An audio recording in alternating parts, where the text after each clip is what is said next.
Nosaltres considerem inadmissible que cada inici de curs es repeteixin els mateixos problemes. Els problemes de que els vehicles no tenen prou capacitat perquè tots els passatgers i passatgeres hi puguin entrar i que hi hagi passatgers i passatgeres que es quedin a la parada. A primera hora del matí, a 7:15, a 7:45, doncs, per dir-ho col·loquialment, fot molt quedar-se sense pujar a l'autobús i arribar tard i patir per donar explicacions a la feina o a la universitat. Això no és de rebut en ple segle XXI, en plena lluita contra l'emergència climàtica, quan necessitem un transport públic competitiu i que sigui atractiu per la ciutadania.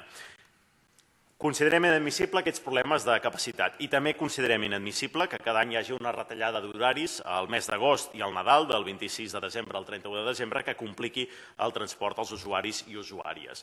Nosaltres el que demanem en aquesta moció són aquests dos punts, sobretot perquè com a ciutat no ens podem permetre que l'única via de transport públic competitiu que tenim a Barcelona pateixi aquests problemes. Això provoca un desgast innecessari als conductors i conductores de la companyia, que són els primers en patir tots aquests problemes, i els passatgers, evidentment, per la inquietud que els provoca si cabrà tothom o no a l'autobús. No es pot estar amb aquesta inquietud quan et lleves d'hora, vas a buscar l'autobús i necessites arribar a Barcelona. Per això, des d'Igualada Som-hi, el PSC, els Comuns i el Grup Ciutadà Igualada Oberta ens rebel·lem contra aquesta realitat i volem que l'Ajuntament actuï de manera ferma i amb el suport de tot el consistori. Per això, repeteixo, proposem aquest acord de ciutat, actuï de manera ferma davant de la Generalitat.